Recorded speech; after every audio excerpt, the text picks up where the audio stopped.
Hi, my name is Meredith Graham. I'm 26 years old and I'm currently studying child and youth care counseling at Douglas College. I also work in the field as a child and youth care worker and family development worker. I wrote this poem about some of my experiences being a youth in the care of the ministry, and I recorded it for your viewing pleasure. Enjoy.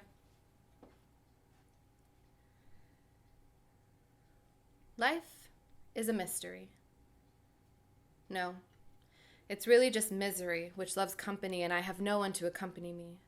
I wish you could see and were privy to the litany and cacophony of voices that abound in surround sound and won't rest in my head. These intensely immense feelings of dread that say I should be dead feed through a real wheel of blurred stills that stalls in the film theater.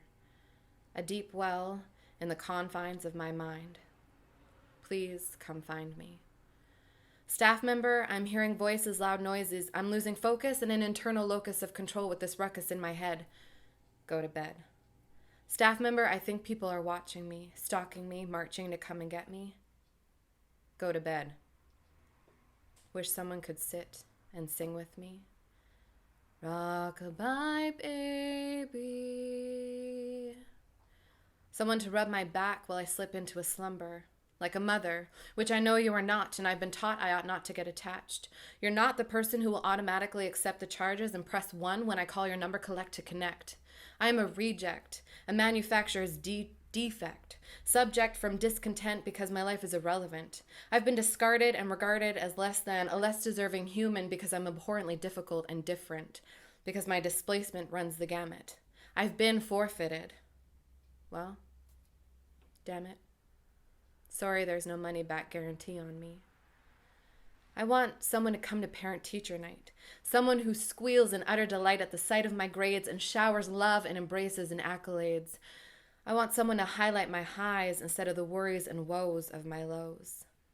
In love is where hope grows. I want someone to defend me with all their might, not offend me with all their fight, with time and with gifts instead of their poisoned words and the width of their heavy fists.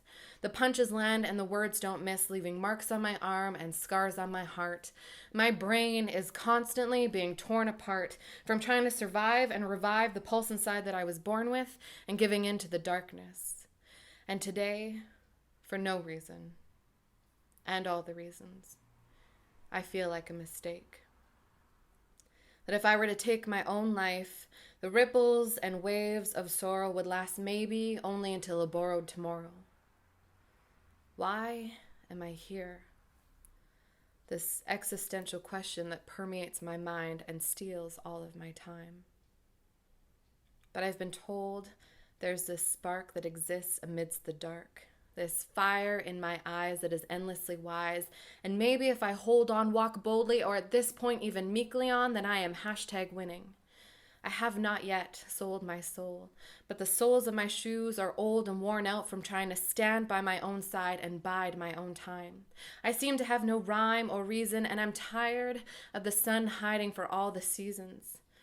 My life is rife with strife, and the knife marks on my body are where I reroute the disguised geysers of my shame and my pain. Government appointed and wholly anointed person in my life. I know you don't hit, and I know you don't hurt, but complacent apathy cannot be common. It is pathetic and has no place here. I'm just a mere kid in care, and I know that I scare people while I dare them to love me. I know that I ask you to accept my layers of illusion and layers of confusion. I know that I push and test, but you must know that I'm showing my best. Rest on successes being fleeting, and believe that it may not be during a 6 adult against me meeting, or when I'm having waking nightmares of my childhood beatings, or when my brain is hungry because I haven't eaten in days, because I hate myself in so many ways. When I inspect the specimen in the mirror, it's typically met with fear and horror and disgrace. Of course, no one could love this face. Or when I'm weeping beneath the weeping willow, my hollow heart being swallowed by the inability to love my own self, that I'm weary of anyone else's attempts. I know that I'm 18, and so I'm expected to have all the pieces of my life and parts of my heart together, but I'm tethered, grounded, and surrounded only by fraying strings of duties and obligations, always feeling like a burden, an impossible imposition. I get it. I get it. Pretty soon I'll be on my own, and then it's my sole responsibility to take care of me alone, and what capacity for that do I have? But you have to understand that since I was birthed from my birth mother's womb, I have been standing on my own. I don't mean to fill the room with doom and gloom, but it's safe to assume that my beginning days were void of love. I have tainted memories of being hit or being left alone, of wishing for broken bones instead of angry tones and the degrading and shaming insults of a parental unit. If you've committed treason by stepping into my life, it must be for a reason.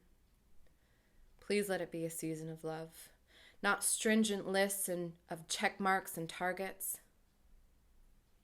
Dear whatever title you don to greet the morn, teach me to make a meal, yes, but love me enough to believe that I can make that meal, and love me enough so that I begin to believe that I am worthy of that meal. And when you are absolutely exasperated and have to ask yourself, what am I going to do with you?